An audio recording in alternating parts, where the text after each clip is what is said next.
Kumusta mga kaibigan? Isang kwentong muli ang aking ibabahagi sa inyo na tiyak na kapupulutan nyo ng aral.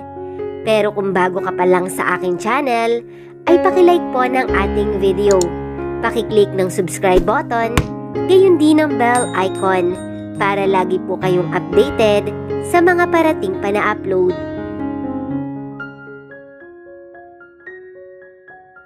Siguro, kung pipiliin man na maging aktor ni Nathan ay paniguradong hindi siya makakapasa sa mga audition na pupuntahan niya dahil halatang hindi siya marunong umarte.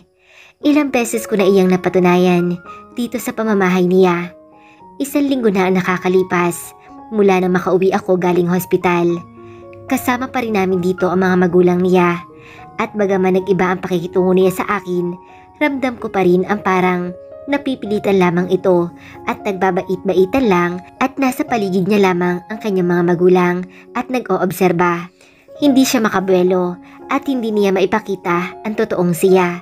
Bagaman din sa silid niya ako natutulog, sa loob ng 1 linggo ay hindi pa kami nagtatabi ng 1 beses. Tila diring-diri ito sa akin at iniiwasan ako. Kung hindi ito naaabutan ng madaling araw sa opisina niya, dito sa bahay, nagigising naman akong sa sofa ito natutulog. Malamig ang pakikitungo nito sa akin kapag walang nakatingin. Bagamat malamig ang pakikitungo niya sa akin, sinasabayan ko ang pagpapanggap niya at pinapakita ko sa mga magulang niya na maayos kaming dalawa. Kahit sa loob-loob ko ay kinamumunghian ko si Nathan. Katulad na lamang ngayon, araw ngayon ng Sabado at nasa living room kami ni Mami Marga, ang nanay ni Nathan. Ayaw ko naman siyang tawagin na ganun, lalo na at hindi ako sanay, pero ito mismo ang nag-insist na tawagin ko siya ng ganoon. Abala kaming magkwentuhan na dalawa tungkol sa pagpapatingin ko sa doktor sa darating na araw nang matanaw namin ang pagbaba ni Nathan sa hagdan. Natigil kami at napatuon doon ang aming paningin. Samantala, ang atensyon naman ni Nathan ay nasa kanyang relong suot. "Papasok na yata ang asawa mo, iha," dinig kong sambit ni Mami Marga sa akin. Tipid naman ako napangiti at tumango sa kanya at saka ako tumayo mula sa sofa. Naglakad ako papalapit kay Nathan at sinalubong ito sa pagbaba ng hagdan. "Babe?" Bagamat nakangiti ang labing binati ako ni Nathan, nababasa ko naman sa mga mata nito ang pagkasuklam niya sa akin. At dahil doon, ay automatiko namang napaangat ang sulok ng labi ko nang marinig ko ang tawag niyang iyon sa akin. Umaarte na naman siya, kaya oras na rin para magpanggap akong tanga sa mga pinapakita niya. "Asawa ko," bati ko rin sa kanya. Sa likod ng isip ko ay halos masukan ako sa tawag kong iyon sa kanya. Nakakasuka, sa totoo lang, nakakapanindig balahibo at hindi ko naisip sa buong buhay ko na tatawagin ko siya ng ganoon. Nakita ko naman ang pag-igting ng panga nito, ngunit panandalian lamang iyon. Ang disgustong nabasa ko sa mga mata ni Nathan ay kaagad ding nabura at imbes ingumiti ito sa akin. Yes babe." Tugon naman ito. Nagawa pa nitong ilagay ang ilang takas ng buhok ko sa likod ng aking tenga. "Aalis ka na?" ani ko at mas lumapit pa sa kanya. Gumalaw ang kamay ko at nagtungo iyon sa botones ng polo niya.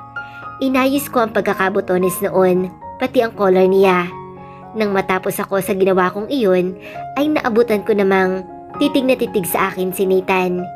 Hindi ko mabasa ang emosyon niya ng mga oras na iyon, kaya ako na mismo ang nag-iwas ng tingin. Panandalian lamang iyon at agad kong ibinalik ang paningin ko sa kanya.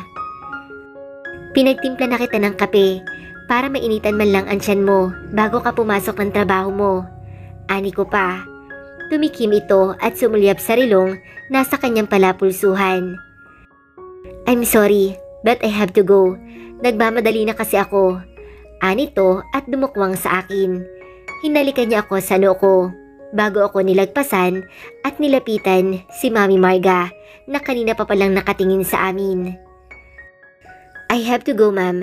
I have a breakfast meeting with the investor." Dinig ko pang paalam nito bago walang lingong lumabas ng pintuan. Napailing naman ako. Hindi ko alam kung anong meron at bakit tinanggihan ni Nathan ang kape ko. Sa isang linggo kasing nakalipas, ay ilang beses ko na rin siyang naipagtimpla ng kape kada umaga. At lahat ng iyon ay iniinom niya kahit nagmamadali pa siya. Ngayon lamang siya tumanggi. It's okay, Iha. Don't be sad. Siguro, nagmamadali talaga yung asawa mo. Biglain na isatinig ni Mami Marga at niyakap ako. Hindi naman ako nagsalita. Wala naman iyon sa akin. Wala naman akong pake kung iinumin o hindi ni Nathan ang tinitimpla ko. Parte lamang iyon ng palabas. Napakibit balikat ako nang kumala si Mami Marga. Ngumiti ako dito. Sige na po, pupuntahan ko lang po si Lana. Paalam ko dito. Nang tumango naman ito, ay saka ako nagtungo sa maid's quarter. Saktong pagkatuko ay narinig ko naman kaagad ang boses nito at pinapapasok ako. Naabutan ko itong abala na nag-aayos sa mga gamit niya sa pagpasok niya sa universidad. Napangiti ako. Sa totoo lang ay halo-halo ang emosyong nadarama ko sa mga oras na ito. Totoong masaya ako para kay Lana at paunti-unti ay maisa sa katuparan nito ang kanyang pangarap sa buhay. Mangyayari na kung anong pakay niya talaga dito sa Maynila. Umpisa na ito. Noong nakaraang araw kasi ay kinausap ito ni Mami Marga at sinabi na mag-enroll na para makapag-aral na siya at kaagad niyang nilakad iyon. Nakapasok siya sa pinapangarap niyang universidad.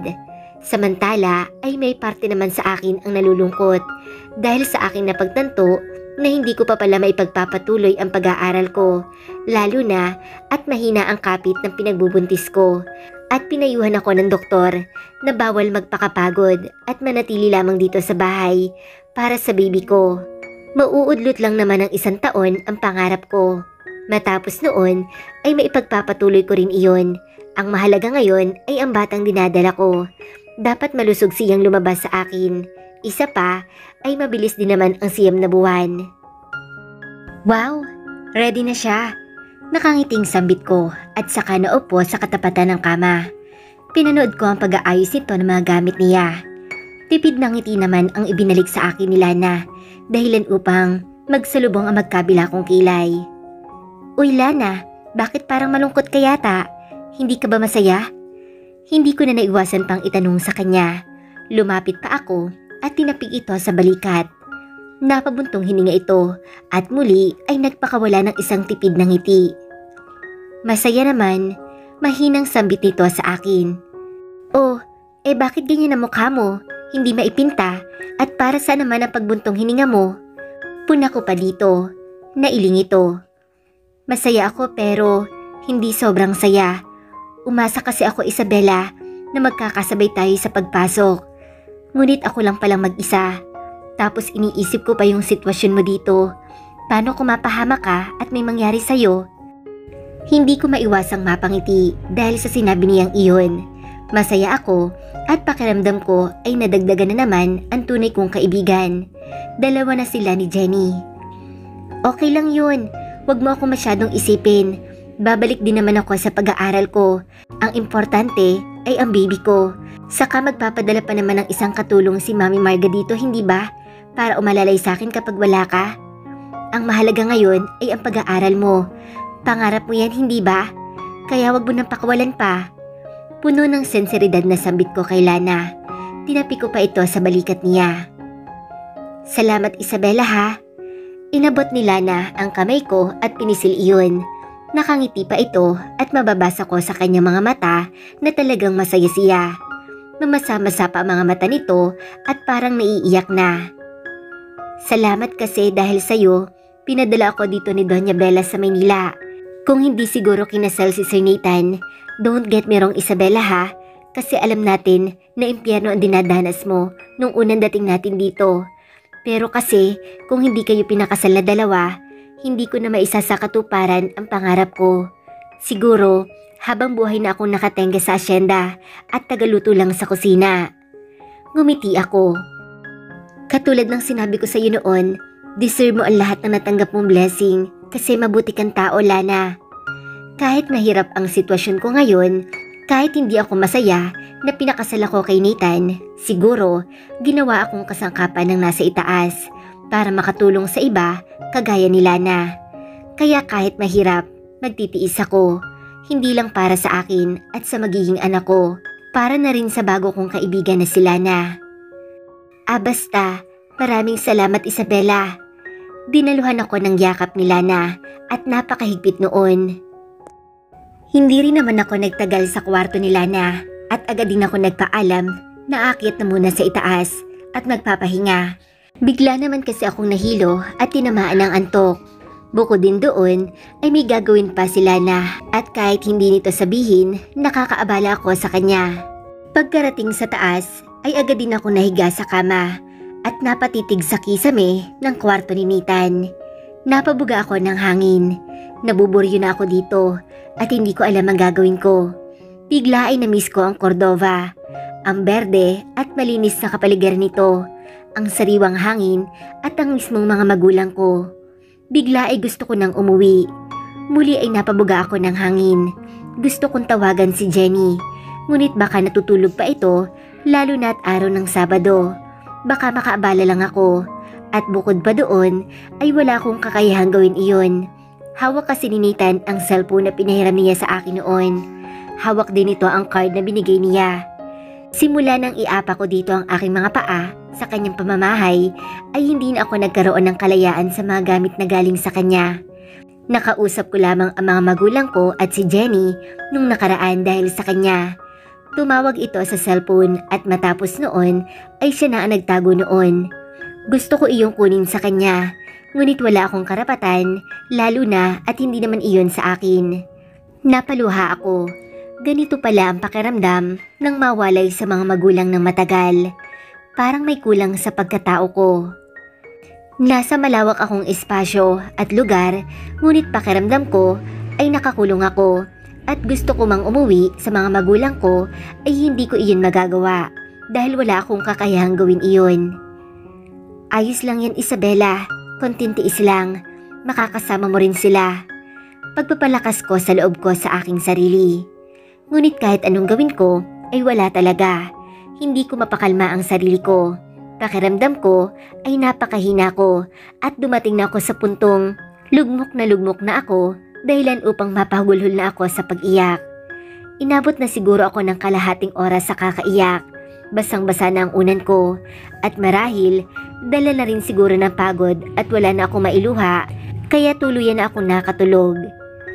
Bandang alas 11 ng umaga nang magising ako. Kahit malamig sa buong silid ni Nathan ay pakiramdam ko nanlalagkit ako. Kaya naman ay napagdesisyonan kong mag-shower muna. Hindi rin naman ako nagtagal sa loob ng banyo at kaagad ako nagbanlaw. Matapos noon ay lumabas ako ng kwarto na tanging tuwalya lamang ang saplot sa aking katawan. At kabubukas ko pa lamang ng pintuan nang bigla ay matigilan ako nang makita ko si Nathan sa sofa na nakaupo. Nakatungo ito. Ngunit nang marinig ang pagbukas-sara ng pintuan ng banyo ay napaangat ito ng tingin sa akin dahilan upang magtama ang aming mga mata. Bakit nandito siya? Bakit yata ang aga niya? Napatikim ako at takmang iiwas ko sana ang paningin ko sa kanya nang magulat ako nang bigla ay tumayo ito at malalaki ang hakbang itinahak niya ang daan patungo sa akin.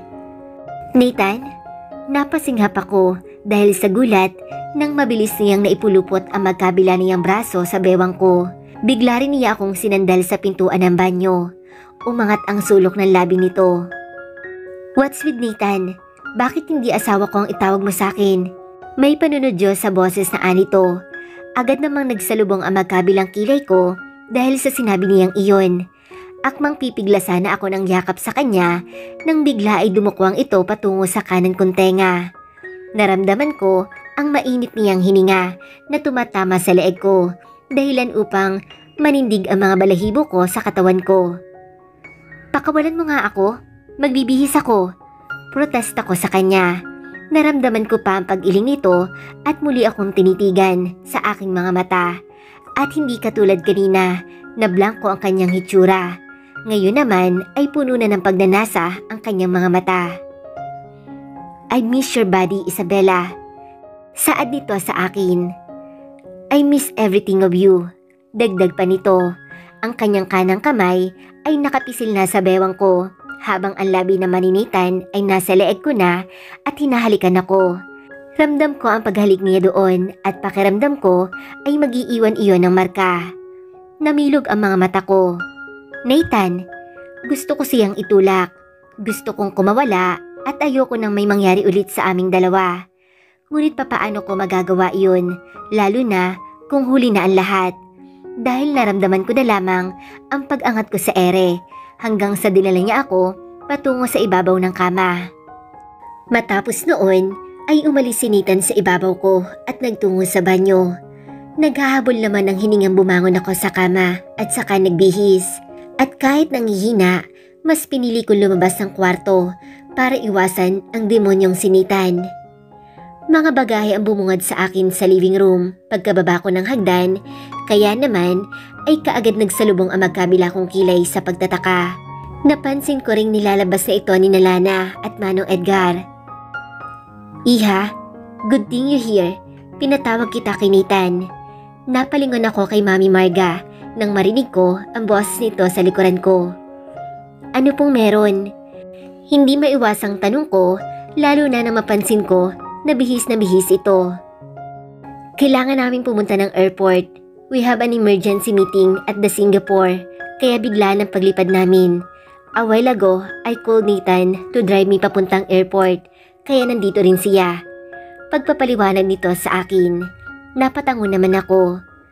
Mag-iingat po kayo doon. Dinaluhan ako ng yakap ni Mami Marga. You too, Iha. Mangungumusta ko lagi. Mag-iingat kayo ng apo ko ha. Huwag mong pababayaan ang sarili mo. Sambit nitong hinaplos pa ang likod ko. At nang marinig kami ng tikhim, ay saka lamang ito kumalas ng yakap sa akin. Ngumiti ito. We're going. Anito at nilingon si Nathan na ngayon ay nakapagpalit na ng damit. Let's go, Iho. Anito kay Nathan at nagpatiunan na sa labas matapos muling magpaalam sa akin. Nakita ko naman sa gilid ng mata ko ang pagtango ni Nathan at nang duman ito sa gilid ko ay napalingon ako sa kanya nang mapansin ko ang panandaliang paghinto nito. Ano? Umarko ang kanang kilay ko. Umangat ang sulok ng labi nito. Pinasadahan ako nito ng tingin mula ulo hanggang sa aking paa at matapos noon ay dumukwang sa akin. My turn again, Isabella. May panunodyo sa boses na sambit nito at saka naglakad papalabas ng pintuan.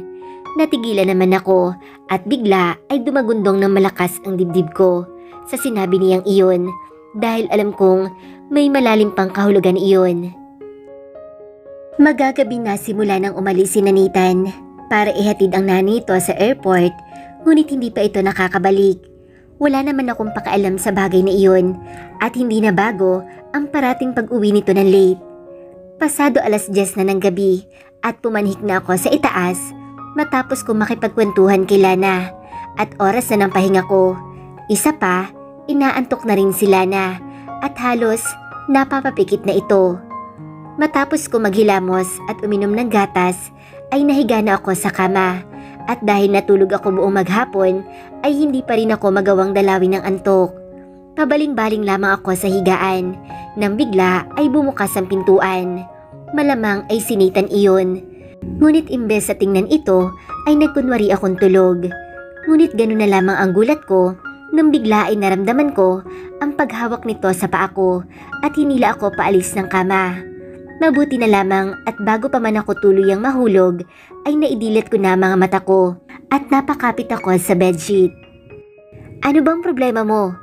Gulat na sigaw ko sa kanya at saka ako na mismo ang nagkusang bumaba doon. Takot ko lang na baka mahulog nga ako, may mangyari pa sa dinadala ko. Nakita ko naman ang pagngisi nito at pagiwang-gewang na lumapit sa akin. Ikaw ang problema ko, Isabella. Duro nito sa akin at dahil sa gulat ko ay hindi agad ako nakapalag nang ipadapo nito ang palad niya sa aking pisngi, dahilan upang bumaling pa kaliwa ang ulo ko at mapahiga ako pabalik sa kama. Sa sobrang lakas noon ay nakaramdam ako ng hilo at otomatikong tumulo ang mga luha ko. Napasigaw ako, ngunit mabilis itong pumaibabaw sa akin at hinalikan ako dahilan upang malasahan ko ang alak sa labi niya. Ano ba, Nathan? Pagpupumiglas ko sa kanya. Ngunit dahil masyado malakas si Nathan ay hindi ako makapalag. Itinaas lamang nito sa ulunan ko ang dalawa kong kamay at inipit ang dalawa kong hita. Bitawan mo nga ako. Pakawalan mo ako, Nathan. Napasigaw ako nang muli kong maramdaman ang pagdapo ng palad niya sa pisngi ko. Bigla rin ako nakaramdam ng takot at baka may kung ano mangyari sa pinagbubuntis ko. Lasing na naman si Nathan at natatakot ako at baka hindi lang sampal ang gawin niya sa akin. Hindi ko alam ang mga pinaplano mo dahil halatang nagpapanggap ka lang din naman. Ngunit naiirita ako sa mga inaakto mo. Stop acting like you're really my wife. Fucking disgusting. Nakakasuka. Galit na saan ito? Siguro inilalagyan mo rin ng gayuma ang kapeng tinitimpla mo sa akin kada umaga para mabihag mo ako. At yung mga pag-aasikaso mo sa susuotin ko, pag-aayos mo ng butones ng polo ko, hindi ko iyon gusto. Dagdag pa niya. Bitawan mo nga ako, Nathan. Muli ako nagpumiglas at binuhos ko ang aking lakas. At marahil lasing si Nathan, kaya kahit papaano ay nakawala ako sa kanya. Now that my parents are no longer here, you will experience hell again. Nakangising tugon nito sa akin. At nang makita ko muling pag-angat ng palad nito at akmang ipapadapo sa akin, ay hindi na ako nagdalawang isip pa at sinipa ko ang bagay na nasa pagitan na magkabila niyang hita, dahilan upang mamilipit ito sa sakit. Napasigaw ito. Umalis sa ibabaw ko si Nathan. Kinuha ko naman ang pagkakataong iyon at dali-daling bumangon. Nahihilo at umiikot pa rin ang paningin ko dahil sa impact na ginawa niya, ngunit hindi ko na iyon ininda. Bumaba ako sa kama at akmang tutungo sa pintuan nang maramdaman ko ang paghila nito sa buhok ko dahilan upang mapangiwi ako. Where are you going? We're not fucking done yet. Napailing ako at nilingon ito sa pangalawang pagkakataon. Bago pa man may magawa sa akin si Nathan, ay muli ko itong sinipa sa panlalaki niya, dahilan upang muli niya ako mabitawan. Wala namang lingon lumabas ako ng pintuan sa kabila ng pagsisigaw niya. Mabilis ang mga hakbang na bumaba ako ng hagdan at nagmamadali kong tinungo ang pintuan. Mabuti at hindi napansin ng gwardya ang paglabas ko ng gate at natutulog ito. Dahan-dahan ang pagtakbo ko at panay alingon ko sa likod ko sa takot na baka masundan ako ng kung sino. Napahawak ako sa puson ko. Aalis ako, bahala na kung wala akong mapuntahan, lalo na at wala akong alam na lugar dito. Sa pagkakataong ito ay sarili ko muna ang iisipin ko. Hindi na ako magtitiis sa sitwasyon ko sa kamay ni Nathan. Ayoko na dumating pa sa puntong mawala ng tuluyan sa akin ang anak ko dahil sa pananakit sa akin ng sarili niyang ama. Dahil kapag nangyari iyon, baka mabaliw ako.